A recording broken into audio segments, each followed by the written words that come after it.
Could it be that our society has become a game where the law and economy are driven by selfishness rather than a sense of justice and fairness? Welcome to a world where the fox guards the hen house and the dove becomes a terrorist for merely ruffling the feathers of a hawk. This is not a dystopian novel, it's the reality of the 21st century. Delving into the last 300 years of global events, we find a media landscape more interested in the sartorial choices of the rich and famous than the plight of the impoverished and voiceless. The focus on the superficial, the frivolous, is deafening, drowning out the cries of the innocent. The voices of dirty songs ring louder than a child's scream. In this world, Shylock, the infamous character from Shakespeare's Merchant of Venice, is no longer wicked. Instead, Antonio, the supposed hero, is viewed as an anti-Semitic criminal.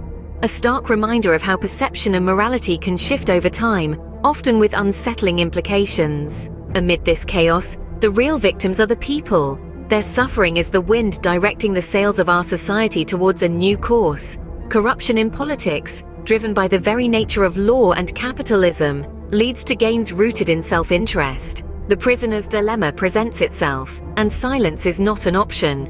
People choose to act rather than think, to put their feet before their heads. They engage in the world's most popular sport, football, metaphorically speaking. As we navigate through these turbulent times, we are confronted with the ebb and flow of immigration, a human tide driven by the oppressive rule of corrupt dictators backed by powerful nations. These desperate souls, seeking refuge, only mirror our own internal struggle to break free from the shackles of societal expectations and norms. Free speech, the cornerstone of democracy, is under threat. Dissenting voices are silenced, as deviating from the dominant narrative is increasingly becoming a taboo. The media, once the watchdog of democracy, is now a puppet, dancing to the tunes of those in power. The advent of social media has rendered us unthinking robots in the present day's virtual world.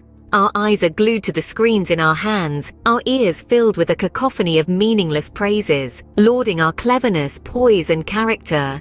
But are we not just walking dead, chasing life in decaying electronics? The irony of it all is that while we are more connected than ever before, we are also more isolated. We are drowning in a sea of information, yet we are thirstier than ever for truth and authenticity. This is the paradox of our time. Our digital selves are thriving, yet our real selves are withering away. This world may seem bleak, but it's never too late to change the narrative, to shift the focus from the superficial to the substantial, from the self-interested to the selfless. It's time to rethink the game, to make sure the rules serve everyone, not just a select few. The ball is in our court. It's time to act, to engage, to question. Don't just watch the game, play it, make a difference. The world is waiting.